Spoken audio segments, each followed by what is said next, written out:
Good morning, dear students.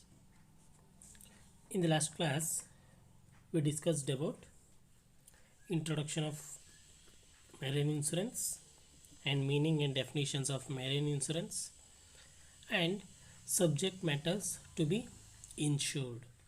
So these are all the three concepts which are discussed in the last class.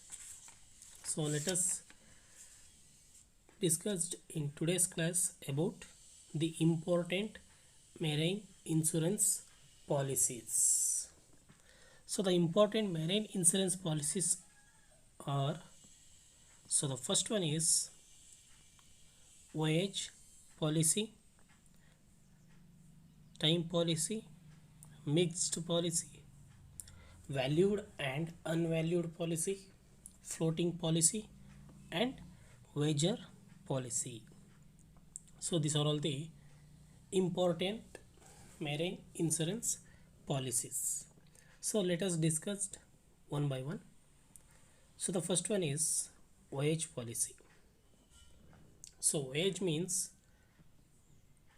transportation or traveling through marine.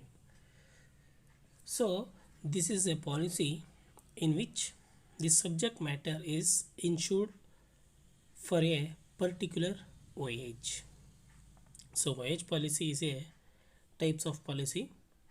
So in this policy, the subject is getting the policy to the particular voyage. Particular voyage means a particular traveling. The insurance covers end as soon as the ship reach the expected part.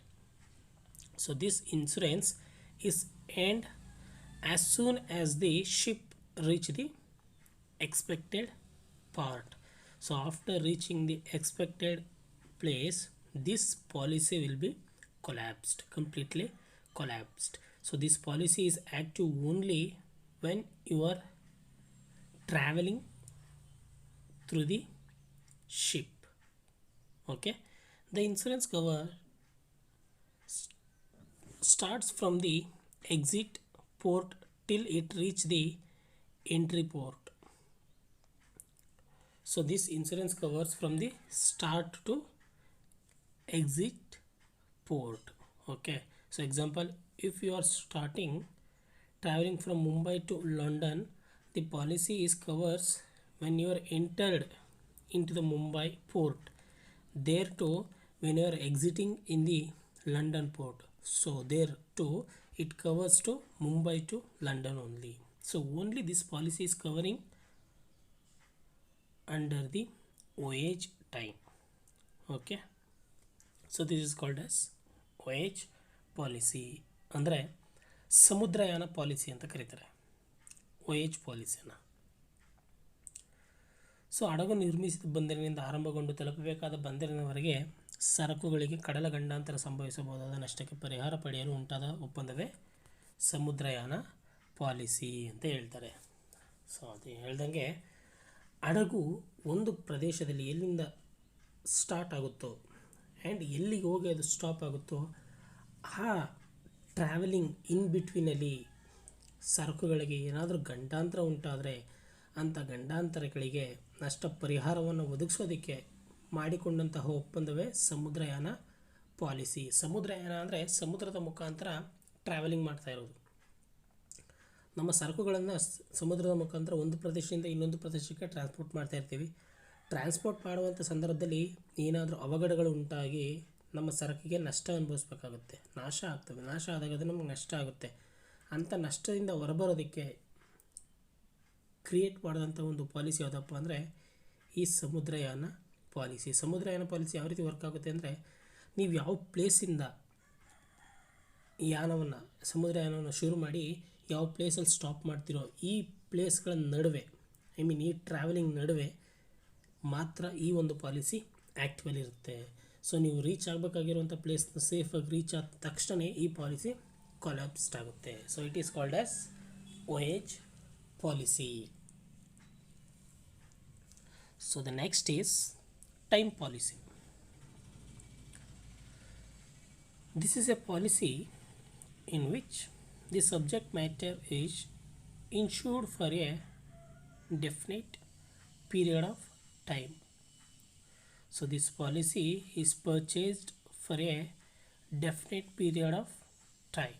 So when you are purchasing the policy, you are fixing the particular time, usually not exceeding 1 year. This policy is not exceeding 1 year of time. For example, from 1st January 2019 to 31st December 2019. So like that we are providing the time. So we are starting the traveling from the 1st January 2019 from Mumbai, and we are ending our voyage at London at 31st December 2019. So like that we are fixing the time. So before purchasing the policy, we are fixed the time. So we are fixing time. Afterwards we are purchasing the policy and we are taking the voyage. So therefore the risk covers will be in operating during this period only. So after deciding the time, we are taking the voyage, the policy is active only the given period of time. During that period this policy is active. After completion of the before mentioned period, this policy will be collapsed. So this is about time policy. ಅಂದರೆ ಅವಧಿ policy. ಒಂದು ನಿರ್ದಿಷ್ಟಪಡಿಸಿದ ಅವಧಿಯಲ್ಲಿ ಸಂಭವಿಸುವ ಅಪಘಾತಗಳ ವಿರುದ್ಧವಾಗಿ ವಿಮೆ ಖರೀದಿಸಿದರೆ ಅದನ್ನು ಅವಧಿ ಪಾಲಿಸಿ ಎನ್ನುವರು. ಸೊ ಅವಧಿ ಪಾಲಿಸಿ ಅಂದರೆ ಒಂದು ನಿರ್ದಿಷ್ಟಪಡಿಸಿದ ಅವಧಿ, ಆಲ್ರೆಡಿ ಫಿಕ್ಸ್ಡ್ ಮಾಡಿದಂತಹ ಒಂದು ಟೈಮಲ್ಲಿ ಏನಾದರೂ ಅವಘಡಗಳು ಉಂಟಾಗಬಹುದು ಅಂತ ನಾವೇನು ಮಾಡಿರ್ತೀವಿ, ಮೊದಲೇ ಒಂದು ಟೈಮ್ನ ನಿಗದಿಪಡಿಸಿರ್ತೀವಿ. ಆ ಅವಧಿ ಒಳಗಡೆ ಏನಾದರೂ ನಿಮಗೆ ನಷ್ಟ ಉಂಟಾದರೆ ಅಂಥ ನಷ್ಟಕ್ಕೆ ನೀವೇನು ಮಾಡ್ಬೋದು, ವಿಮಾ ಕಂಪನಿಯಿಂದ ನಷ್ಟ ಪರಿಹಾರವನ್ನು ಪಡ್ಕೊಳ್ಬೋದು. ಯಾವುದ್ರ ಮುಖಾಂತರ? ಅವಧಿ ಪಾಲಿಸಿಯ ಮುಖಾಂತರ. ಅವಧಿ ಪಾಲಿಸಿ ಅಂದರೆ ಟೈಮ್ನ ಮೆನ್ಷನ್ ಮಾಡಿರೋದು. ನಾವು ಟ್ರಾವೆಲ್ ಮಾಡೋದಕ್ಕೆ ಇಷ್ಟು ಟೈಮ್ ಬೇಕಾಗಿರುತ್ತೆ, ಈ ನಡುವೆ ಟೈಮ್ಗಳಲ್ಲಿ ಏನಾದರೂ ನಮಗೆ ಅವಘಡಗಳು ಉಂಟಾದರೆ ಅಂತಹ ಅಪಾಯಗಳಿಗೆ, ಅಂತಹ ನಷ್ಟಗಳಿಗೆ ವಿಮಾ ಕಂಪನಿ ಏನು ಮಾಡುತ್ತೆ, ನಷ್ಟ ಪರಿಹಾರವನ್ನು ಒದಗಿಸ್ಕೊಡುತ್ತೆ. ಸೊ ಈ ರೀತಿ ನಷ್ಟ ಪರಿಹಾರವನ್ನು ಅವಧಿ ಆಧಾರದ ಮೇಲೆ ಯಾವ ರೀತಿ ಒದಗಿಸ್ಕೊಡುತ್ತಪ್ಪ ಅಂದರೆ, ಅವಧಿ ಪಾಲಿಸಿಯನ್ನು ಪರ್ಚೇಸ್ ಮಾಡಿದರೆ ಮಾತ್ರ ಅವಧಿಗಳ ಆಧಾರದ ಮೇಲೆ ನಮ್ಗೆ ಏನಾದರೂ ನಷ್ಟ ಆದರೆ ಅಂಥ ನಷ್ಟಕ್ಕೆ ನಷ್ಟ ಪರಿಹಾರವನ್ನು ಒದಗಿಸ್ಕೊಡುತ್ತೆ. ಇಲ್ಲಿ ಅವಧಿ ಅಂದರೆ ಒಂದಿಷ್ಟು ಟೈಮಲ್ಲಿ ನಾವು ಟ್ರಾವೆಲ್ ಮಾಡ್ತೀವಿ ಅಂತ ಡಿಸೈಡ್ ಮಾಡ್ಕೊಳ್ತೀವಿ. ಎಕ್ಸಾಂಪಲ್, ಜನವರಿಯಿಂದ ಡಿಸೆಂಬರ್ ಒಳಗಡೆ ಅಥವಾ ಜನವರಿಯಿಂದ ಆಗಸ್ಟ್ ಒಳಗಡೆ ನಾವೇನಾದ್ರು ಟ್ರಾವೆಲ್ ಮಾಡ್ತೀವಿ ಅಂತ ಡಿಸೈಡ್ ಮಾಡ್ಕೊಂಡಿದ್ರೆ, ಈ ಟೈಮ್ ನಡುವೆ, ಈ ಜನವರಿಯಿಂದ ಆಗಸ್ಟ್ ಒಳಗಡೆ ಏನೇ ಅವಘಡಗಳು ಉಂಟಾದ್ರೂ, ನಷ್ಟ ಉಂಟಾದರೂ ಅಂಥ ನಷ್ಟಕ್ಕೆ ನಷ್ಟ ಪರಿಹಾರವನ್ನು ಒದಗಿಸ್ಕೊಡುತ್ತೆ. ಆಗಸ್ಟ್ ಕಳೆದು ನೆಕ್ಸ್ಟ್ಗೆ ಏನಾದರೂ ನಮ್ಗೆ ಏನಾದರೂ ನಷ್ಟ ಆದರೆ ಅಂಥ ನಷ್ಟಕ್ಕೆ ವಿಮಾ ಕಂಪನಿ ನಷ್ಟ ಪರಿಹಾರವನ್ನು ಒದಗಿಸ್ಕೊಡೋದಿಲ್ಲ. ಸೊ ಇಂತಹ ಒಂದು ಪಾಲಿಸಿ ಏನಂತ ಕರೀತಾರೆ? ಅವಧಿ policy. It means time policy ಅಂತ ಕರೀತಾರೆ. The next types of insurance policy is mixed policy. This is a policy in which subject matter is insured for a specific voyage and for a definite period. So this policy, it includes the voyage policy and time policy.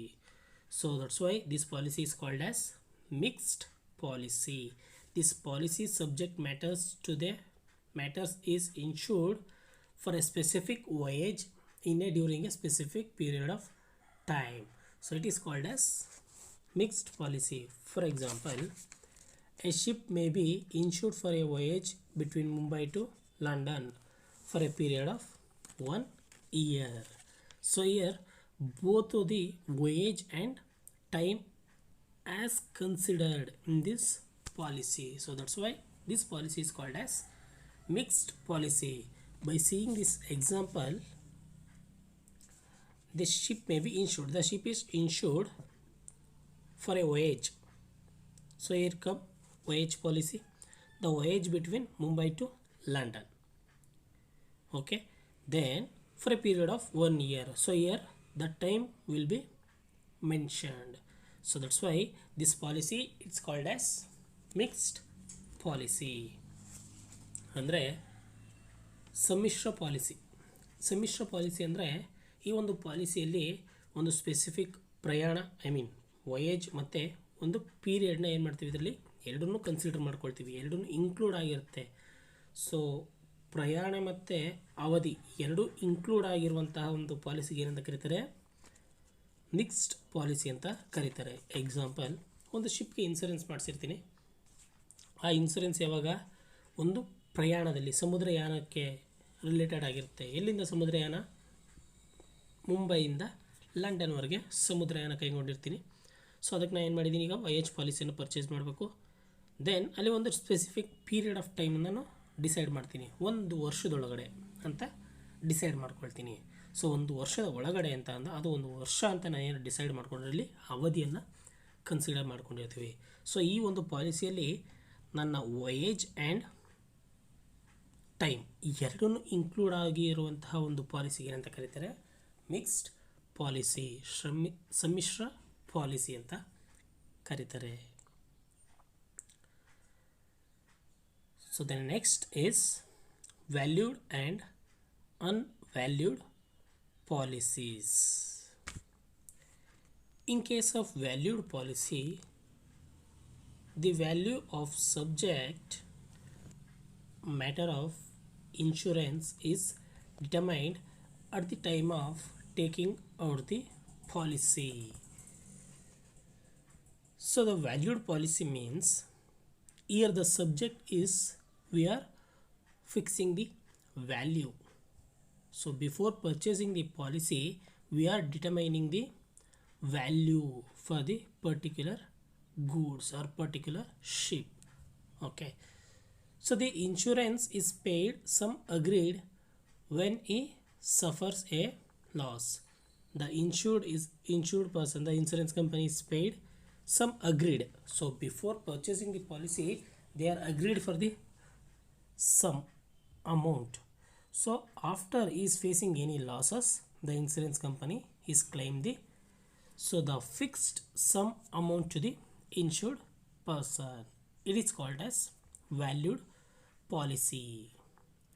So in case of unvalued policy, the value of the subject matter, it does not determined at the time of taking out the policy.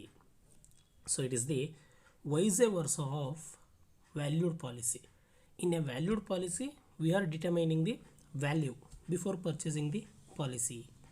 In unvalued policy, we are not determining the value while taking the policy. The value of the policy is determined at the time of loss or damages. In unvalued policy, the value of the policy is determined after facing the losses. Okay, so it is called as unvalued policy. So valued policy means when we are purchasing the insurance policy, on that time we are determined some amount. Okay, unvalued policy means we are not determining the any value to that policy. So in a valued policy, we are determining the value to the policy. In unvalued policy, we are not determining the value to that policies. Okay, so in a valued policy, they were claim the amount at the time of loss, what we are determined at the time of purchasing the policy, that amount will be claimed to the insured person. In unvalued policy, they were claim the value to the policy at the time of they are determined the value to the policy at the time of damages or losses arrived. Okay, so this is the valued and unvalued policy. ಅಂದರೆ ಮೌಲ್ಯ ನಿರ್ಧರಿಸಿದ ಮತ್ತು ನಿರ್ಧರಿಸದ policy. Valued ಅಂದರೆ ನಿರ್ಧರಿಸಿರ್ತೀವಿ, ಅನ್ವ್ಯಾಲ್ಯೂಡ್ ಅಂದರೆ ನಿರ್ಧರಿಸಿರೋದಿಲ್ಲ ನಾವು ಮೌಲ್ಯವನ್ನು. So ಇಂಥ ಪಾಲಿಸಿಗೆ ಏನಂತ ಕರೀತಾರೆ, ವ್ಯಾಲ್ಯೂಡ್ ಆ್ಯಂಡ್ ಅನ್ವ್ಯಾಲ್ಯೂಡ್ ಪಾಲಿಸಿ ಅಂತ ಕರೀತಾರೆ.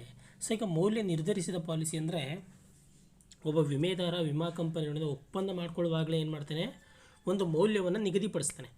ಎಕ್ಸಾಂಪಲ್ ನನಗೆ 5 ಲಕ್ಷ ಲಾಸ್ ಆಗ್ಬೋದು ಅಂತ ಮೌಲ್ಯವನ್ನು ಏನು ಮಾಡ್ತಾನೆ, ಅವನು ನಿಗದಿಪಡಿಸ್ತಾನೆ, ವ್ಯಾಲ್ಯೂವನ್ನು ನಿಗದಿಪಡಿಸ್ತಾನೆ. ನಿಗದಿಪಡಿಸಾದ ನಂತರ ಇಫ್ ಇನ್ ಕೇಸ್ ಅವ್ನಿಗೆ ಏನಾದರೂ ಲಾಸ್ ಆದರೆ ಅಂಥ ಲಾಸ್ಗೆ ಏನು ಮಾಡ್ತೇವೆ, ವಿಮಾ ಕಂಪನಿ 5 ಲಕ್ಷ ಮಾತ್ರ ತುಂಬಿಕೊಡುತ್ತೆ. ಅವ್ನಿಗೆ 5 ಲಕ್ಷಕ್ಕಿಂತ ಜಾಸ್ತಿನಾದರೂ ಆಗಿರ್ಬೋದು, 5 ಲಕ್ಷಕ್ಕಿಂತ ಕಡಿಮೆನಾದರೂ ಲಾಸ್ ಆಗಿರ್ಬೋದು, ಅವನಿಗೆ 5 ಲಕ್ಷವನ್ನು ಏನು ಮಾಡುತ್ತೆ, ವಿಮಾ ಕಂಪನಿ ಲಾಸಸ್ನ ತುಂಬಿಕೊಡುತ್ತೆ. ಇಂಥ ಒಂದು ಪಾಲಿಸಿಗೆ ಏನಂತ ಕರೀತಾರೆ, ಮೌಲ್ಯ ನಿರ್ಧರಿಸಿದ ಪಾಲಿಸಿ. ಇದಕ್ಕೆ ಆಪೋಸಿಟ್ ಆಗಿರೋದು ಮೌಲ್ಯ ನಿರ್ಧರಿಸದ ಪಾಲಿಸಿ. ಅಂದರೆ ವಿಮಾ ಕಂಪನಿಗಳನ್ನ ಒಪ್ಪಂದ ಮಾಡ್ಕೊಳ್ಬೇಕಾದ್ರೆ ಇಲ್ಲಿ ಯಾವುದೇ ರೀತಿ ವ್ಯಾಲ್ಯೂವನ್ನು ನಿರ್ಧರಿಸೋದಿಲ್ಲ. ಇಲ್ಲೇನು ಮಾಡ್ತಾರೆ, ನಮಗೆ ಲಾಸ್ ಅರೈಸ್ಡ್ ಆಗುತ್ತಲ್ಲ, ಆವಾಗ ಏನು ಮಾಡ್ತಾರೆ, ವ್ಯಾಲ್ಯೂವನ್ನು ನಿರ್ಧರಿಸಿ ನಮಗೆ ಲಾಸಸ್ನ ತುಂಬಿಕೊಡ್ತಾರೆ. ನನಗೆ ಅದು 5 ಲಕ್ಷನಾದ್ರೂ ಆಗಿರ್ಬೋದು, 10 ಲಕ್ಷನಾದರೂ ಆಗಿರ್ಬೋದು. ವಿಮಾ ಕಂಪನಿ ಏನು ಮಾಡುತ್ತೆ, ಅಲ್ಲಿ ನನಗೆ ಮೌಲ್ಯವನ್ನು ನಿರ್ಧರಿಸಿ ಆ ನಂತರ ಲಾಸಸ್ನ ತುಂಬಿಕೊಡುತ್ತೆ. ಸೊ ಇಂಥ ಒಂದು ಪಾಲಿಸಿಗೆ ಏನಂತ ಕರೀತಾರೆ, ಮೌಲ್ಯ ನಿರ್ಧರಿಸದ policy, unvalued policy. So this is about valued and unvalued policies. The next, floating policy. Under this policy, while taking out the policy, no mention is made about the ship or cargo, but only the gross sum is insured is mentioned. So while purchasing this policy, we are not mentioning whether this policy for ship or for the cargo, but only we are mentioned that the gross sum. So we are mentioning the gross sum. As soon as the shipment is made, the insured declares the value of the goods shipped. So as soon as shipment is made, then the insurance is declares the value of those goods. Then this amount is reduced from the total amount. So when declaring the goods value of those goods, this amount is deducted from the gross amount. The person who undertake the series of ship performance to purchase this types of policy, by this they save from insuring their shipment every time they undertaking shipment. So this policy is mainly helpful to the shipment. So when we are undertaking any shipment activity, on that time we has to purchase policies. So for every time we has to purchase policies. To avoid those activity, we has to purchase a one-time policy is called as floating policies. So the person who is undertaking a shipment activities, he can purchase this floating policy. So in a year he can shipment more than 10 times. For that 10 times he has to purchase a single policy. So this floating policy is helpful to this shipment activities. ಅಂದರೆ floating policy ಅಂದರೆ ಈ ಪಾಲಿಸಿಯಲ್ಲಿ ನಾವು ಯಾವುದೋ ಶಿಪ್ಗೆ ಆಗಿರ್ಬೋದು, ಕಾರ್ಗೋಗೆ ಆಗಿರ್ಬೋದು decide ಮಾಡ್ಕೊಡೋದಿಲ್ಲ ಈ ಪಾಲಿಸಿಯನ್ನು. But ಒಂದು ಲಂಪ್ಸಮ್ ಅಮೌಂಟ್ಗೆ ಅಂತ ಡಿಸೈಡ್ ಮಾಡಿ ಪಾಲಿಸಿಯನ್ನು ಪರ್ಚೇಸ್ ಮಾಡ್ಕೊಳ್ತೀವಿ. ಏನಕ್ಕಪ್ಪ ಅಂದರೆ ಇದು ಒಂದು ಶಿಪ್ಮೆಂಟ್ ಪಾಲಿಸಿಗೆ ತುಂಬ ಶಿಪ್ಮೆಂಟ್ಗೆ ತುಂಬ ಹೆಲ್ಪ್ಫುಲ್ ಆಗಿರುತ್ತೆ. ಯಾವ ರೀತಿ ಅಂದರೆ ಒಬ್ಬ ವ್ಯಕ್ತಿ ಹಲವಾರು ಬಾರಿ ತನ್ನ ಸರಕುಗಳನ್ನು ಸಮುದ್ರದ ಮುಖಾಂತರ ಎಲ್ಲೋ ಟ್ರಾನ್ಸ್ಪೋರ್ಟ್ ಮಾಡ್ತಾ ಇರ್ತಾನೆ. ಟ್ರಾನ್ಸ್ಪೋರ್ಟ್ ಮಾಡಬೇಕಾದ್ರೆ ಪ್ರತಿ ಸರಿನೂ ಟ್ರಾನ್ಸ್ಪೋರ್ಟ್ ಮಾಡಬೇಕಾದ್ರೆ ಅವನು ಪಾಲಿಸಿಯನ್ನು ಪರ್ಚೇಸ್ ಮಾಡುವಂಥ ಅವಶ್ಯಕತೆ ಇಲ್ಲ. ಈ ಫ್ಲೋಟಿಂಗ್ ಪಾಲಿಸಿಯನ್ನು ಪರ್ಚೇಸ್ಡ್ ಮಾಡಿದರೆ, ಈ ಫ್ಲೋಟಿಂಗ್ ಪಾಲಿಸಿಯ ಮುಖಾಂತರನೇ ಅವನು ಏನು ಮಾಡ್ಬೋದಪ್ಪ ಅಂದರೆ ಒಂದು ವರ್ಷದಲ್ಲಿ ಅವನು ಎಷ್ಟು ಬಾರಿ ಆದರೂ ಟ್ರಾನ್ಸ್ಪೋರ್ಟ್ ಮಾಡ್ಬೋದು. ಸೊ ಅವನು ಎಷ್ಟು ಬಾರಿ ಟ್ರಾನ್ಸ್ಪೋರ್ಟ್ ಮಾಡಿದ್ರು ಈ ಫ್ಲೋಟಿಂಗ್ ಪಾಲಿಸಿನೇ ಆ್ಯಕ್ಟಿವ್ ಆಗಿರುತ್ತದೆ. ಓಕೆ, ಆ್ಯಕ್ಟಿವ್ ಆಗಿದ್ದು ಅವ್ನಿಗೇನು ಮಾಡ್ತಾರೆ, ಅವ್ನಿಗೇನೇ ಲಾಸ್ ಆದರೂ ಅಂಥ ಲಾಸಸ್ಗೆ ವಿಮಾ ಕಂಪನಿಯಿಂದ ಲಾಸಸ್ನ ಫುಲ್ಫಿಲ್ ಮಾಡಿಕೊಡ್ತಾರೆ. So it is called as floating policy ಅಥವಾ ತೇಲುವ policy. The next, wager policy. This is a policy in which risk cover is extended even though the insured has no insurable interest in the subject matter of insurance. So this type of policy is void and cannot be enforced by law, but still the policy is issued and the obligations of the parties is honored. it means the insured person is having an interest on that time he can purchase this wager policies to reduce the risk. So these types of policy are wide and cannot be enforced by law. So these types of policies are cannot be enforced by the law, but still this policy issued and obligations of the parties is honored. ಅಂದರೆ ಪಣದ policy ಅಂತ ಕರೀತಾರೆ. ವಿಮೆದಾರರ ವಿಮೆ ಮಾಡಿಸಿದಂಥ ಸರಕುಗಳಿಗೆ ಯೋಗ್ಯ ಆಸಕ್ತಿಯನ್ನು ಹೊಂದಿರುವಂಥ ಸಂದರ್ಭದಲ್ಲಿ ಪಡೆದುಕೊಳ್ಳುವಂಥ ಪಾಲಿಸಿ ಪಣದ ಪಾಲಿಸಿ. ಈ ಪಣದ ಪಾಲಿಸಿ ತೆಗೆದುಕೊಳ್ಳೋದು ಕಾನೂನಿನ ಪ್ರಕಾರ ಯೋಗ್ಯವಾದದ್ದಲ್ಲ. ಈ ರೀತಿ ಒಪ್ಪಂದದಲ್ಲಿ ವಿಮೆದಾರ ಏನು ಮಾಡ್ತಾನೆ, ವಿಮಾಯೋಗ್ಯ ಆಸಕ್ತಿ ಇದೆಯೇ ಇಲ್ವಾ ಅಂತ ತಿಳ್ಕೊಳ್ಳೋದೇನೆ, ಯಾವುದೇ ಪುರಾವೆಯನ್ನು ತಿಳ್ಕೊಳ್ಳದೆ ಏನು ಮಾಡ್ತಾರೆ, ಈ ಪಾಲಿಸಿಯನ್ನು ಕೊಡ್ತಾರೆ. ಯಾರಿಗೆ? ವಿಮೆದಾರನಿಗೆ. ಆದುದರಿಂದ ಇದೇನಾಗೋದಿಲ್ಲ, ಒಂದು ಕಾನೂನಿನ ಪ್ರಕಾರ ಒಪ್ಪಂದ ಆಗಿರುವಂಥ ಒಂದು ಪಾಲಿಸಿ. ಕಾನೂನಿನ ಪ್ರಕಾರ ಒಪ್ಪಂದವಾಗುವುದಿಲ್ಲ ಯಾವುದು? ಈ ವೇಜರ್ ಪಾಲಿಸೀಸ್. ವೇಜರ್ ಪಾಲಿಸಿ ಅಂದರೆ ಇಲ್ಲಿ ವಿಮೆ ಮಾಡಿಸುವಂಥ ಆಸಕ್ತಿಯನ್ನು ಹೊಂದಿದನೋ ಹೊಂದಿಲ್ವೋ ಅನ್ನೋ ಯಾವುದೇ ರೀತಿಯಾದಂಥ ಪುರಾವೆಗಳನ್ನು ತಿಳ್ಕೊಳ್ಳೋದೆ, ಯಾವುದೇ ರೀತಿಯಾದಂಥ ಪರಿಶೀಲನೆ ಮಾಡ್ದೇ ಡೈರೆಕ್ಟಾಗಿ ಅವನಿಗೆ ಪಾಲಿಸಿಯನ್ನು ಕೊಡ್ತಾರೆ. ಯಾರು? ವಿಮಾ ಕಂಪನಿಯವರು. ಸೊ ಅದರಿಂದ ಈ ಪಾಲಿಸಿಗೆ ಏನಂತ ಕರೀತಾರೆ? ಪಣದ ಪಾಲಿಸಿ ಅಥವಾ ವೇಜರ್ ಪಾಲಿಸೀಸ್ ಅಂತ ಕರೀತಾರೆ. So dear students, here completes your types of marine insurance policies. If you have any doubts, just clarify with me. I am ready to clarify your all the doubts. Okay. So my dear students, thank you everyone.